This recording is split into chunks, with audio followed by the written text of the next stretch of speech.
আমি বাবা মা আর বোনের সাথে আসছি। আমি হাওড়ে আসছি, খুব ভালো লাগছে। আমি সিলেট থেকে আসছি, আমি সুইমিং করছি। পরিবেশ খুব সুন্দর। আমি টাঙ্গাইলের সাঁতার কাটছি। আমি আম্মু আব্বুর সাথে আসছি, আমার অনেক ভালো লাগছে। ছুটির দিনে পরিবার পরিজনকে নিয়ে একটু সুনামগঞ্জের চমৎকার একটি পরিবেশ হাওড়ে আসলাম বাচ্চাদের নিয়ে একটু ঘোরার জন্য। আসলে হাওড় তো মানে সারা দেশের মধ্যে একটা অন্যতম সৌন্দর্যের একটা লীলাভূমি এই সুনামগঞ্জের হাওড়। এটাকে যদি আরো পর্যটন ফ্রেন্ডলি করা যায় তাহলে আরো বেশি আমাদের উপভোগ্য মনে হবে। আরো কিছু আমাদের যে অবকাঠামো সহ আমাদের পয় নিষ্কাশনের কিছু ব্যবস্থা এবং আরো বেশি ক্লিন থাকলে আমাদের আরো বেশি ভালো লাগতো।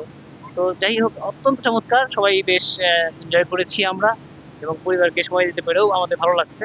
বাংলাদেশের বিভিন্ন প্রান্ত থেকে লোকজন আসে। এখানকার আমি যেটা লক্ষ্য করতে পেরেছি যে নিরাপত্তার একটা অভাব আছে। যেমন আমরা ঘাটে নৌকা লাগানোর পর পরই আমাদের সিকিউরিটির অনেক সমস্যা আমরা ফিল করি। এখানে ভ্রাম্যমাণ পুলিশ বা পুলিশ ফাঁড়ি যদি এখানকার একটা দিয়ে দেয় তাহলে আমি মনে করি অনেক উপকার হবে। আজকে ছুটির দিন তো এই জন্য ফ্যামিলি নিয়ে আসছি এখানে। বাচ্চাদের সময় কাটানোর জন্য এটা ভালো একটা জায়গা।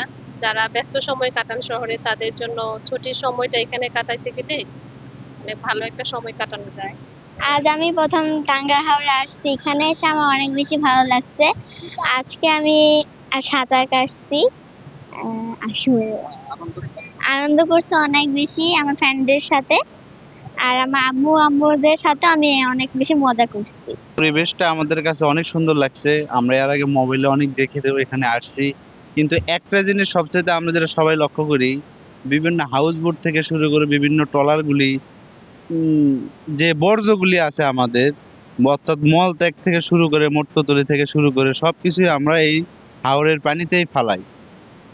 এটা হাউস বোট কর্তৃপক্ষ যদি একটু চেষ্টা করে তাহলে এটা তারা আলাদা একটা ট্যাঙ্কির মাধ্যমে সেটা বর্জ্য ব্যবস্থাপনা এক জায়গায় করে তারা অন্য জায়গায় সেটা ফালাতে পারে। সবাই বন্ধু বান্ধব নিয়ে একসঙ্গে অনেক চিল করতেছি, অনেকদিন ধরে ভিডিও দেখতেছিলাম, তো ভাবলাম ঘরে না বসে আমরাও দেখি, তাই আজকে চলে আসলাম ছুটির দিন পেয়ে। অনেক ভালো লাগতেছে, জায়গাটা আসলে অনেক সুন্দর। আসলে এগুলো গাছগুলো আরো বেশি সুন্দর লাগে। তবে একটা কথা কি, এখানে অনেক ময়লা ময়লা ফেলে, প্লাস্টিকের বোতল এসে, আমি এগুলো বলবো যে এগুলো আসলে প্রকৃতির সৌন্দর্য নষ্ট করে। তাই এগুলো না করাই ভালো। আমাদের দেশের সৌন্দর্য রক্ষা করার জন্য আমাদের সকলের দায়িত্ব।